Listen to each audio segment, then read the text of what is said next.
Hello, welcome back to another lovely flow. My name is Mitzi. I'm a GP and yoga teacher trainee. This week we are going to do a lovely flow centered around the crown chakra. In yoga, the crown chakra is an energy center located at the top of your head, and it symbolizes a deeper connection and understanding to yourself and the world around you. We are going to begin this practice with a seated meditation. So please join me in half lotus, or if full lotus is within your practice, you can do that. If not, then please find any other comfortable seated position. And we're just going to close our eyes, make sure we're sitting nice and tall, shoulders away from the ears, heart is open, and chest is up and lifted. You may like to close your eyes here, rest your hands, palms facing upwards on your legs, and just start to connect to your breath here, feeling the air in and out through your nose, slowing down your thoughts. Maybe start to tune in to the world around you. What can you hear in this moment? What can you feel? What can you smell? At this point, I'd like you to swap the leg that's on top, if you're in half lotus pose, just to balance out the legs. Keeping your eyes closed, finding that comfortable, tall, seated position again, slowing down the breath, connecting back to your body, noticing how you feel, and maybe setting an intention for today's practice. It might be wanting to feel better in yourself, wanting to feel more connected, or maybe just wanting to move your body in this energizing 20-minute yoga flow. So starting to bring some awareness back to your body, we are going to relax out of the half lotus or full lotus pose into a comfortable seated position. And we're just going to move on to some more intentional breaths. So inhaling your arms up overhead, exhale to the heart center. And we'll go again. Inhaling your arms up overhead into prayer pose. Exhale, hands to your heart center in prayer. And again, we're going to inhale, arms all the way up, and exhaling to the heart center. From here, you can slowly blink your eyes open, and we're going to stand up now and make our way to the front of the mat. We are going to stand in Tadasana mountain pose, so feet hip width apart, hips stacked over knees, over ankles, pressing through your feet, softness in the knees, engaging the thighs, shoulders rolled up and back, chest open, hands with your palms turned slightly forward, and you can close your eyes here, reconnecting with your breath. Inhaling through the nose and exhaling through the nose. On your next inhale, lifting your arms up overhead and exhaling into a forward fold. Inhale, coming up halfway, hands to shins, flat back. Exhale, your hands down to the mat, stepping your left foot back, lowering the knee, uncurling the toes. Inhale, your arms up. Exhale, sinking through the hips a little bit more. Inhale up, exhale, hands down, stepping back to the front of the mat. Stepping the right leg back, lowering the knees, uncurling the toes, inhaling your arms up overhead, and then exhale, sink your hips a little bit lower, keeping that right angle at the knee.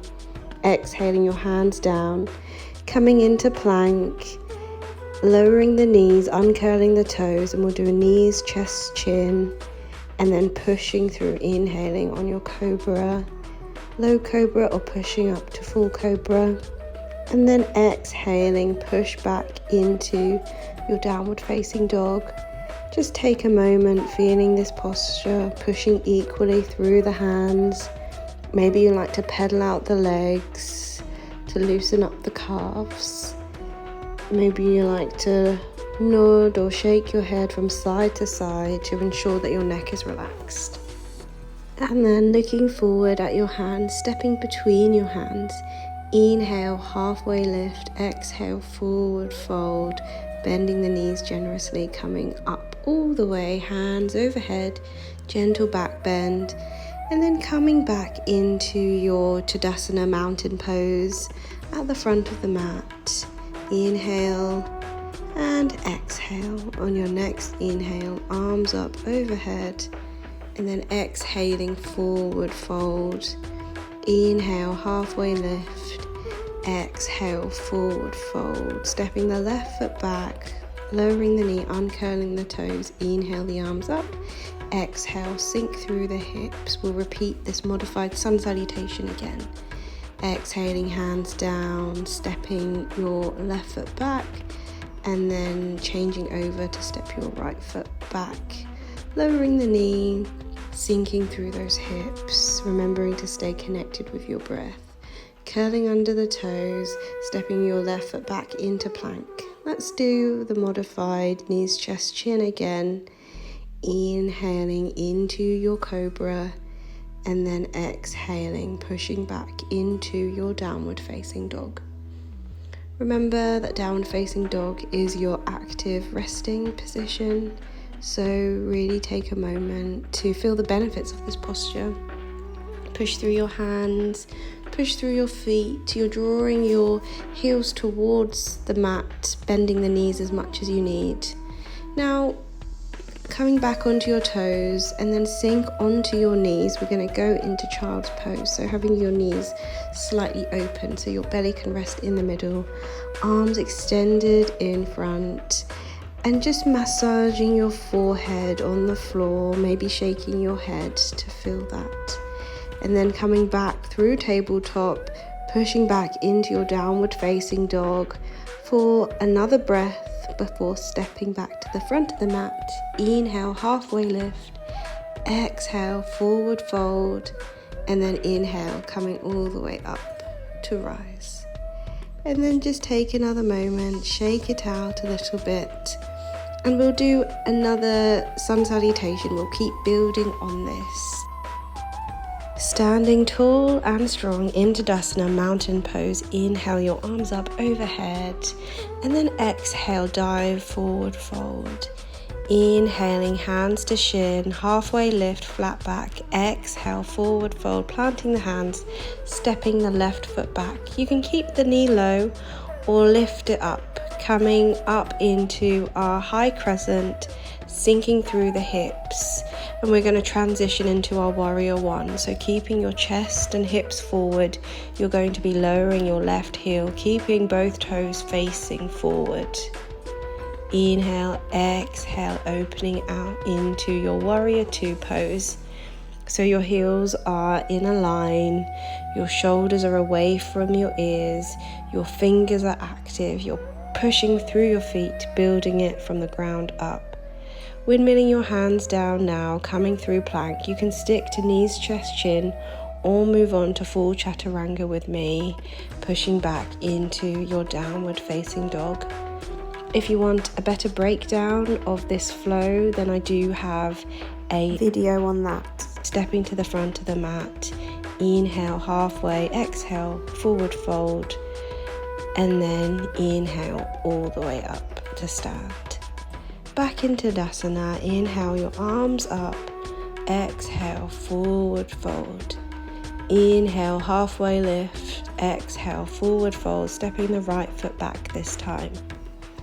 Again, modified with the knee down, or keep it lifted, and we're going to come up into our high crescent pose, drawing that right heel back, and then you're going to lower the heel, keeping your front body, so your shoulders and your hips forward, lowering your back heel, toes are still forward, and you're strong in your warrior one pose.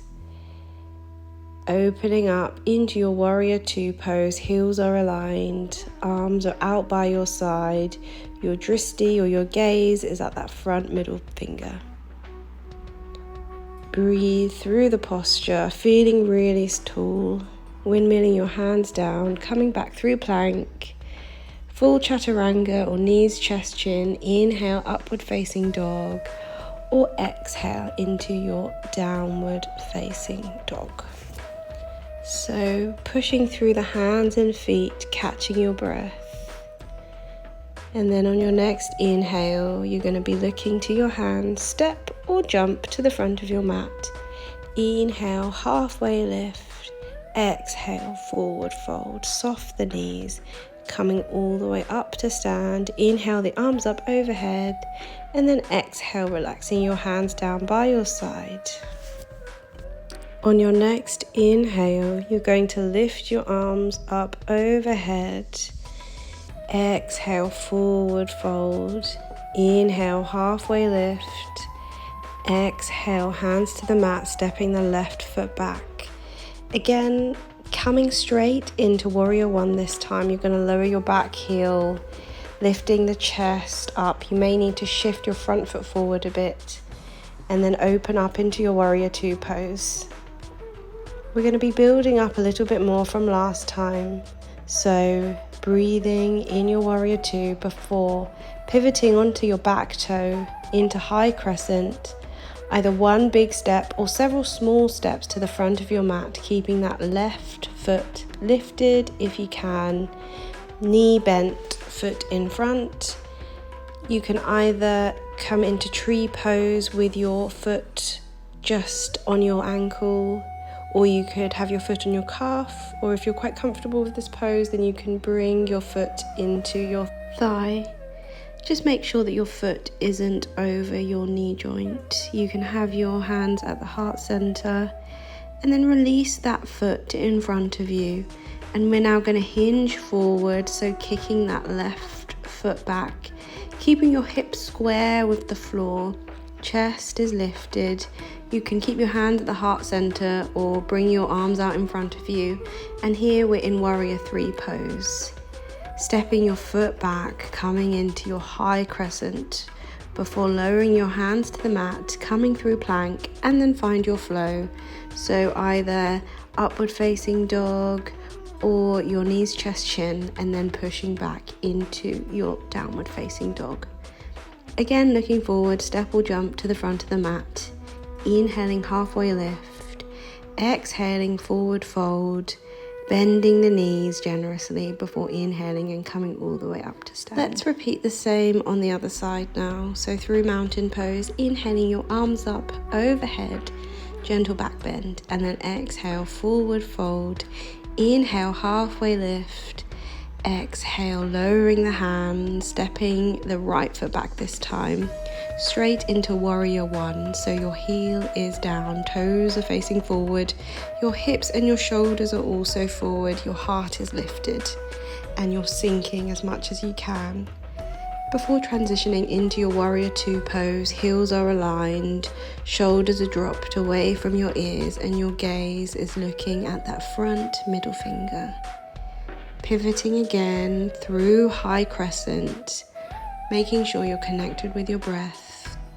Stepping forward on your left foot, right foot is bent in front, and we're going to come into our tree pose. So either having your foot on the ankle again, the calf, or the thigh, wherever feels comfortable for you. You can inhale your arms up overhead, exhaling your hands through to the heart center for an added challenge to the balance.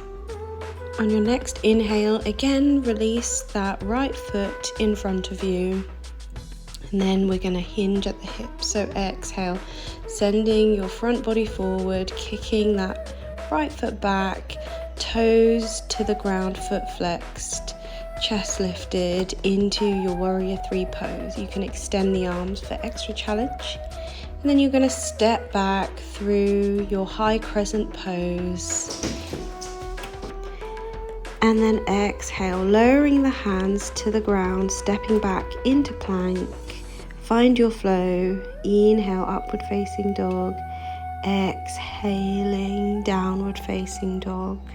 Catching your breath here for a few moments, pressing the hands away before you look forward. Step or jump to the front of the mat. Inhale, halfway lift. Exhale, forward fold before coming all the way up to rise. hands down by your side. Have a little shake out, and we're going to move on to some poses specific for the crown chakra. So inhale the arms up. We're going to come into a wide leg forward fold. So hands on your hips, feet further than your hips, and you're just going to hinge forward into a forward fold. Try not to lock your knees, bend your knees as much as you need. You can then lower your hands to the floor and just take a few steady breaths here, in and out through the nose. So forward folds are supposed to be good for the crown chakra because they help to stimulate the top of the head by sending blood to that area via the gravitational pull. So take a few minutes here to really feel the benefits of this inversion pose in your wide leg stance. If you like a bit more, you could interlace your hands behind your back and allow them to flop towards the floor, feeling a shoulder stretch. When you're ready, let go of the hands onto hips, softening the knees, slowly come up, and you can counteract that with a gentle back bend here. So we're going to do a bit more of a side twist in our wide-legged forward fold. So coming back into your forward fold, bringing yourself to one side. So if you're able to reach the floor, then you can do that. Or you may wish to bring your hands to your thigh or your calf. Inhale the opposite arm up, swinging through center. Do the same thing. So reaching to the left side this time, and then opening up the right arm to the sky to feel a deeper stretch in the side body.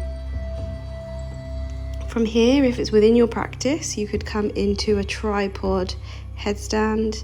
This is a fairly advanced pose, especially coming into tripod. So if this isn't within your practice, then stay in your forward fold. If you would like to do a bit of headstand practice, then we can do that, doing the interlaced version around your head. So if you would like to join me for a bit of headstand practice, interlace your fingers behind your head. You may wish to do this up against the wall or with someone. I wouldn't recommend trying this for your first time alone because it can be useful to have someone to spot you for safety reasons. So if you're comfortable with this practice, bring your head and your interlaced fingers, resting your forearms on the floor, and just walk your toes towards your face. You can practice by bending one knee and then the other, just practicing and testing your balance. You can do that a few times until maybe you can lift your legs up off the floor. Alternatively, you may wish to come up with straight legs, so both can be quite challenging for the core. But just have a practice and a play for as long as you like. If you want to skip this part, you can, and you can just join us and we'll join you in child's pose. So if you've been practicing your headstands, come into child's pose now, allowing your blood pressure to regulate a bit more, maybe massaging the forehead in child's pose, which is something that I really enjoy doing. Connect with your breath and then come back up into a seated position. We will make our way into Shavasana, corpse pose, via boat pose. So sitting in your boat pose, you could have bent knees or straight legs and just stay here and then gently lower yourself down to the ground, challenging your core. And then we'll meet in Shavasana. Finding a comfortable lying position in corpse pose, I'm going to guide you through a short, just 1 minute meditation. So feel free to stay here a bit longer if you have the time. As you're lying down with your eyes closed, feel your body relax as you inhale and you exhale. Bring your awareness to the top of your head where your crown chakra resides. And imagine a glowing light, either white or violet, in this area. As you breathe and relax, feel that light and that glow expanding to cover your entire body, and feel connected to the world around you and your inner self and inner consciousness. If you have a bit more time, then please stay here for as long as you like. But if not, bring some movement to the body, maybe stretch out long, curl up in a ball, and then slowly make your way up to a seated position. We'll just do a few breaths here, keeping your eyes closed, inhaling your arms up overhead, exhaling your hands to your heart center. And again, inhale your arms up overhead into a prayer with your palms together. Exhale, hands to your heart center. One final time, inhaling your arms up overhead into prayer, and then exhaling your hands at the heart center. Thank you so much for practicing with me today. I hope you enjoyed this energizing flow as much as I did. And I really hope I see you in another video. Please let me know what you think, and like and follow if you'd like to see more. Thank you.